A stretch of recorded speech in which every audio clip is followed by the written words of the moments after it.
Okay. Okay, what's your name and how old are you? My name is Joseph Martinez and I'm 28. Okay. You need to go by JoJo? Yeah. Okay.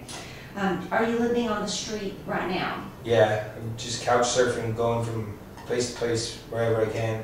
Okay. Do you ever have to stay outside? Yeah.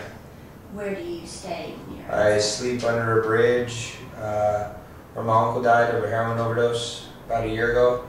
So it's kind of haunting, scary, bad. I don't like staying there. It scares me and just don't like being homeless anymore. Do you stay, when you stay on the streets, are you by yourself or do you like to stay No, usually I'm with like friends, you know, we consider like family down here on the streets, so it's like basically a family, you know. Some people call us a gang or stuff like that. I don't consider it that either. It's my family, my friends. Now, when you're couch surfing, where are they? They'll be doing their own thing or just going about their ways too. You know, some sleeping underneath bridges with me too, where all I have to do is just call out a name or say who's all down here, and usually, you know, I'll know everyone down there who's sleeping there and tell them, hey, I'm going to come stay with you guys tonight. How long has it been since you've had to sleep outside? Last month. Okay. I've been surfing from couch to couch, you know, friends who have apartments, to see if I can come over for the night. Usually you got to bargain with something, you know, like have, you know, like drugs or booze. It's like a trade-off. Yeah. Like, if you let me sleep on your couch, I'll give you drugs or whatever. Yeah. Okay, and they say okay to that. Yeah, usually that works. You know, trade them something for, you know, letting me stay there for the night, or give them food. So you got to come up with something almost every night? Yeah, basically every night you're struggling to, you know, ask people for change on the mall or just anything, just even going through dumpsters, digging in dumpsters, you know, trying to find leftover food that some rich person threw away who wasn't going to, too lazy to carry it any further, you know, any longer, and just get rid of it. And just wasteful people these days, I think. Okay. How many years have you been on the street? About 12, off and on, 12, 13 years. I'd do good for about 2 or 3 years, and then I'd fall back in my old ways, my ruts, and be homeless for 4 years, and do good for 4 years, and just off and on. It's just a vicious cycle. I had, you know, 2 kids and a wife at one time. I came down here when I was 18 or 17. I was pretty young. I grew up with a lot of these people down here. You know, some of them stayed, some of them are dead, and some of them are in prison. So I miss a lot of friends that have come and gone. You know, they passed away. But I can't blame anyone but themselves. They're the ones who, you know, either OD'd or suicide. Just couldn't take it anymore. Yeah, it's just hard on them, and I thank God that I haven't taken, you know, the wrong way out. Well, what got you here? Did you get kicked out of your house as a kid, or? I had everything going good for me at one point in time. Again, you know, I was staying out of the streets. I had an ex-wife, like I was saying, and 2 kids, and somehow it seems like I let the devil into my house, and I went to jail for 4 months, and my best friend ended up getting with my ex-wife and got her strung out on meth and crack. And by the time I knew it, I was in there for 4 months, and I was about to get out, and my ex-wife heard about it and called me wanting to fix things up or patch things up with me, and everything was great for the first week until she left to go to California. And I shouldn't have let her leave, because I would probably still have my kids right now, or even her probably. But how long ago was that? about 6 years. When's the last time you saw your kids? About 6 years. Okay.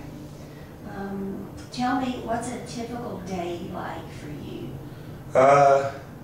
You wake up, you know, put some cologne on, or if you have any wet wipes or, you know, like baby wipes, you know, clean up your face, your arms, you know, your pits. You know, just most important spots you have to guess. You know, I guess like bird bath yourself. You know, get dressed. You could usually go to Sox's. Will open up at afternoon or 11 on Saturdays, or you could go to the Spot and they do breakfast there. But I'm too old for that now, so every time I go there, they basically ask for my ID. Oh, really? So I can't go there anymore. I used to go there a long time ago. And come to Sox's, eat, you know, go back outside, exchange for cigarettes, you know, drugs or alcohol, you know, whatever helps you get to the day, or the night actually. It's not the day that's so bad, you know, it's the nights that kind of suck. Because you don't know where you're going to go. You don't know where you're going to go, you don't know what you're going to do that night. You know, you run into some friends and, oh, they got this and you got that, so they're like, well, hey, let's kick it. Or, you know, just find wherever you can stay, under a bridge or in a park, you know, in the playground. You just can't get caught. Well, what would you say to someone that says to you, why don't you just get a job? I tell them it's not that easy.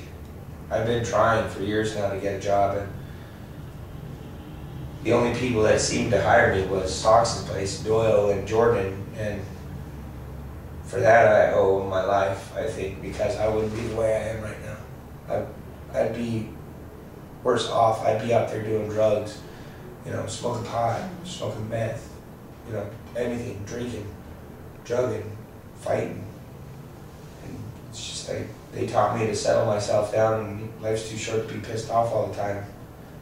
I used to rob people all the time. I didn't care who they were, what they looked like, black, white, Asian, you know, Indian, it didn't matter. You mean like in their homes or in their homes, on the streets. It was just second nature to me. I had to do what I had to do to eat, and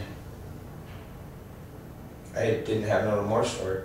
Afterwards, there would be a little bit, like, oh, I shouldn't have done it. And then I think about, well, if I would have done it, someone else would have, or, you know, I did it for this cause. Or I always, like, made an excuse to make it seem like it wasn't that bad, which it was just a lie. It was that bad.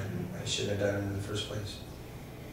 When you're on the street and you're spending or just around, how do you think people perceive you? Do you feel judged, or? I always feel judged, or like belittling me or looking down on us, like, well, these people are homeless and they're pieces of garbage. You know, yeah, I may sleep in garbage, or you may perceive to think that I'm garbage, but I know better, and I know that the people that I talk to and I associate myself with are just like me. They have big hearts and good feelings. They've just been stepped on and abused in life, and you know, they always had shortcomings. They never had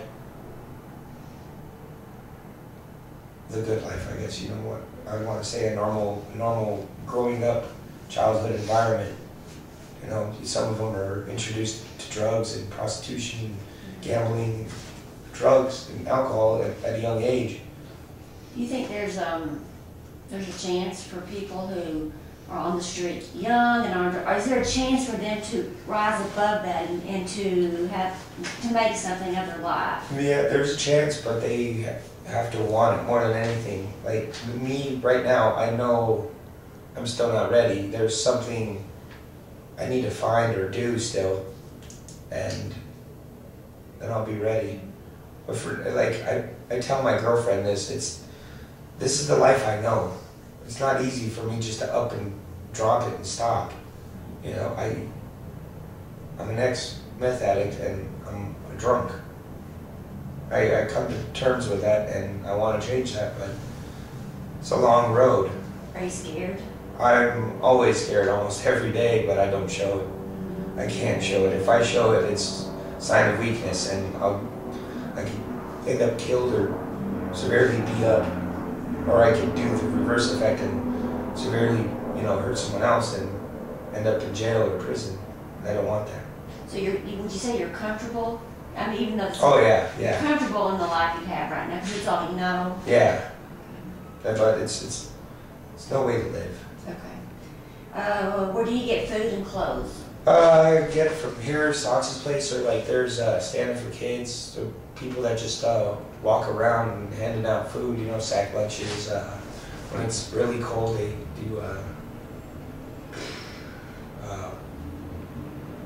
picnics, or they'll have soup for us, soup and crackers. They'll take us to coffee houses, just depending on the people too. No, like you guys stay here, we'll bring you back food. Okay. So there's a lot of nice people in the world. Okay. The next question you answered, how do you get cleaned up? You told me that. Tell me about Sock's Place. Sock's Place is a drop-in news center where I've been coming here for years, forever. You know, you see some familiar faces, you can't believe you've seen them, and you tell me you haven't seen them for years, and it's just a good place to be. You know, the guys that work here, they help you out, they'll talk to you, they'll listen, they give you advice, you know, or if you need help money-wise, you know, getting an ID, birth certificate, social security card, they're there for you. You know, if they can't help you, they'll point you in the right direction. What do you want people to know about you and about street life? For the kids, I would want them to know that it's not what it cracks up to be. Yeah, you may feel like you're free or like you have a sense of freedom for the moment, but I think no one's ever truly free. When you leave this place is when you actually become free, because we're still confined by our own bodies and minds and just things that, you know, always hold you down, your shortcomings. And for the people that, you know, I can tell them about me is I'm human. We all make mistakes, so I'm never going to be perfect, but I'm going to be better someday. Okay. Tell me, where do you see yourself in 5 years? That's a tough question. I basically just live day by day. You think you'll be off the street in 5 years? I hope to God. It's the only thing I hope is that I have a job, a house, you know, I'm stable. What keeps you going? My family and friends. I wouldn't trade them for the world, you know. It's the only thing that keeps me smiling or happy. You know, that or I don't even know. The drugs and the alcohol just don't work either. After that's gone, it's same old routine, same old song and story, basically. Okay. Thanks for being so honest. No problem.